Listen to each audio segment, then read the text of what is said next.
Hai, welcome di program Wardah Tanya Dong. Kali ini kita akan menanyakan seputar patok tanah. Nah, kita colek kawanku dulu ya untuk bantu tanya keluarga. Eits.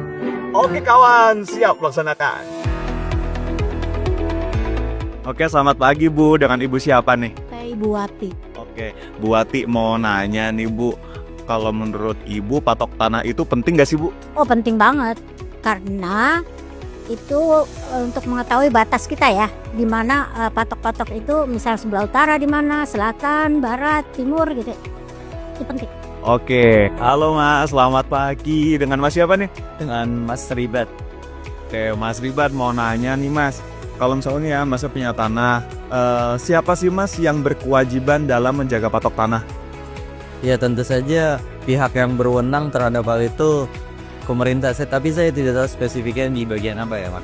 Baik Mas ya, mungkin aku mau kasih kayak sedikit insight nih buat Mas saya. Sebetulnya gini Mas, terkait dengan patok tanah, itu sebetulnya yang wajib untuk menjaga patok tanah itu adalah si pemilik dari tanah tersebut. Dikarenakan kan pemilik itu kan dia yang tahu tanahnya itu lokasinya di mana, letaknya juga di mana, dan posisinya seperti apa gitu kan. Nah, termasuk juga terkait dengan batas-batasnya, tanah itu berbatasan dengan siapa, sebelah kiri, sebelah kanan, sebelah depan, dan juga sebelah belakangnya. Jadi sebetulnya yang wajib untuk menjaga dari patok tanah itu adalah si pemilik tanah itu sendiri gitu.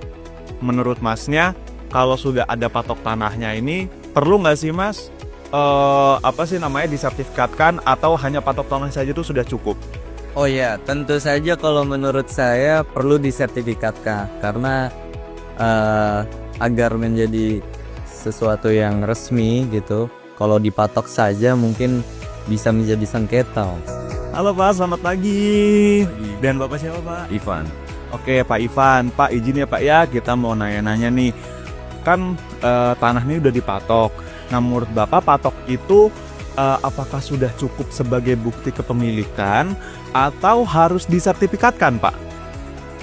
Sebaiknya kita sertifikat juga ya, harus ada. Terus juga kan karena tahu juga lingkungan setempat juga bahwa itu tuh bener-bener tanah yang pure, tanah bener-bener punya milik stop perorangan gitu, nggak numpuk-numpuk lah gitu. Kebanyakan kayak gitu sih. Oke Pak, jadi biar ini ya Pak ya. Jadi selain dipatok juga harus dipastikan, harus ditingkatkan legalitasnya ya Pak ya, dengan sertifikat. Ya betul kayak gitu. Oke, nah Pak, mungkin juga sebagai insight Bapak juga ya, insight juga nih bagi yang nonton, kalau patok tanah itu tidak cukup sebagai sebuah bukti kepemilikan, bahwa bukti kepemilikan yang sah dan juga diakui adalah sertifikat. Oke, cukup dulu, kembali lagi ke kawan aku yang ada di kantor. Oke, makasih kawan. Kita pantun dulu deh. Belajar bikin kopi sampai mahir, biar bisa bikinin kopi bentuk doi. Sekian, terima kasih. Sampai jumpa lagi.